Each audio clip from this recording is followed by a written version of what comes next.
প্রথম আলো এবং ভারতের প্রতিটি পদক্ষেপকে সন্দেহের চোখে দেখুন। তারা বাংলাদেশের ভালোর জন্য কিছু করছে না। হুমায়ুন কবিরের পক্ষে শক্তভাবে থাকেন।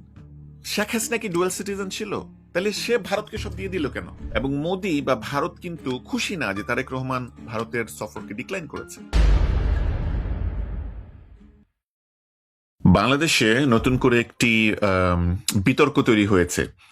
বিতর্কটা হচ্ছে যে প্রথম আলো কয়েকদিন আগে রিপোর্ট করেছে নবনিযুক্ত পররাষ্ট্র প্রতিমন্ত্রী হুমায়ুন কবিরের ডুয়াল সিটিজেনশিপ বা দ্বৈত নাগরিকত্ব নিয়ে। প্রথম আলো প্রশ্ন করছে হুমায়ুন কবির তার ব্রিটিশ নাগরিকত্ব ছেড়ে দিয়েছেন কিনা। তো দেখেন, আমি ব্যক্তিগতভাবে পররাষ্ট্র প্রতিমন্ত্রী হিসেবে হুমায়ুন কবিরের নিয়োগকে স্বাগত জানাই। কারণ কি? কারণ হচ্ছে যে এই বিএনপি সরকার 6 মাস যে পারফর্ম করেছে বিএনপি সরকারের মন্ত্রণালয়গুলো, তার মধ্যে কিন্তু পররাষ্ট্র মন্ত্রণালয় সবচেয়ে ভালো পারফর্ম করেছে। কিভাবে? সেটা হচ্ছে দেখেন, বাংলাদেশ কিন্তু গত কয়েকদিন আগে ভারতের মাটিতে বসে বিগত ফ্যাসিস্ট সরকারের প্রধান হাসিনা তার যে রাজনৈতিক বক্তব্য দেয়া, রাজনৈতিক কার্যক্রম চালানো, এটা নিয়ে খুব কড়া ভাষায়, কূটনৈতিক কড়া ভাষায় বক্তব্য দিয়েছে। বাংলাদেশ ভারতের চোখে চোখ রেখে কথা বলেছে এবং বাংলাদেশ ভারতের কাছে স্পষ্টভাবে শেখ হাসিনাকে ফেরত চেয়েছে, যেন তাকে বিচারের মুখোমুখি করা যায়, ফাঁসির কাঠগড়ায় দাঁড় করানো যায়।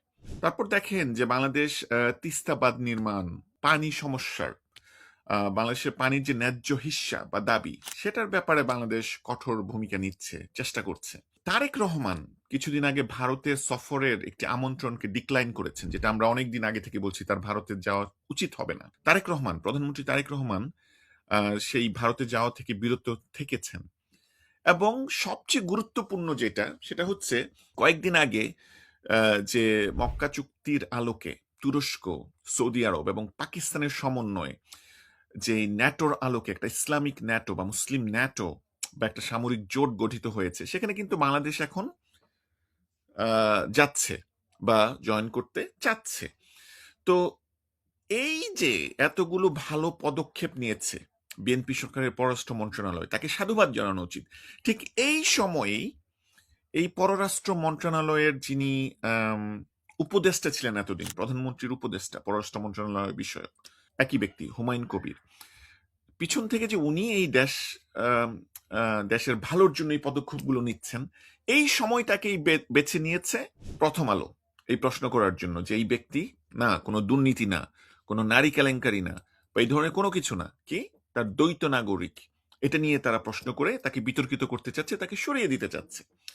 টাইমিংটা ইম্পর্টেন্ট। দেখেন যে মোদি বা ইন্ডিয়া কিন্তু কিছুদিন আগে বলেছে যে তারা এই ডিফেন্স প্যাক, যেটা তুরস্ক, সৌদি আরব এবং পাকিস্তানকে নিয়ে গঠিত হয়েছে, এটার দিকে তীক্ষ্ণ দৃষ্টি রাখছে। এবং মোদি বা ভারত কিন্তু খুশি না যে তারেক রহমান ভারতের সফরকে ডিক্লাইন করেছে। মোদি মিডিয়া এবং বাংলাদেশে তাদের যারা কোলাবোরেটর আছে, তারা কিন্তু এটা প্রকাশ্যে বলছে। ডেফিনেটলি তিস্তা বাঁধ এবং পানির ন্যায্য হিস্যা এবং বাংলাদেশের স্বাধীন পররাষ্ট্র নীতি, ভারত তো এটা চায় না।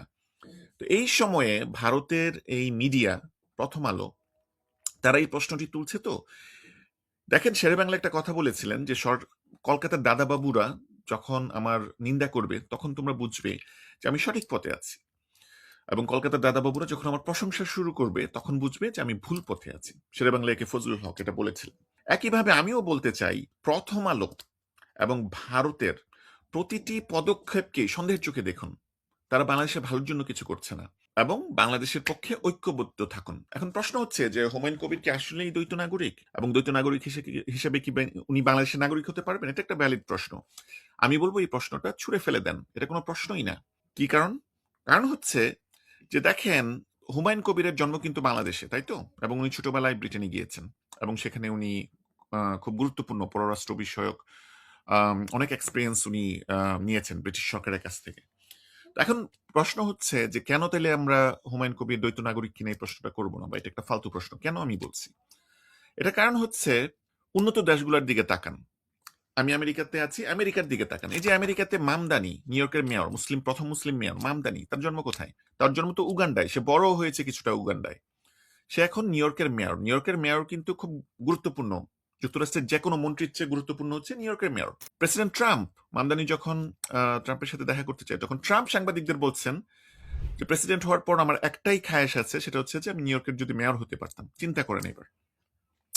তো মেয়র মামদানি উগান্ডায় জন্ম হয়ে বড় হয়ে ইমিগ্রেন্ট হিসেবে নিউ ইয়র্কে এসে যুক্তরাষ্ট্রের নাগরিক হিসেবে যদি যুক্তরাষ্ট্রের নিউ ইয়র্ক সিটির মেয়র হতে পারে, এবং পরবর্তীতে সে খুব তাড়াতাড়ি হয়তোবা যুক্তরাষ্ট্রের ভাইস প্রেসিডেন্টও হবে, সেখানে পররাষ্ট্র প্রতিমন্ত্রী হুমায়ুন কবির একটা বাংলাদেশের জন্ম হয়ে সে বাংলাদেশের ইয়ে হতে পারবে না, একটা প্রতিমন্ত্রী হতে পারবে না? এটা একটা কথা?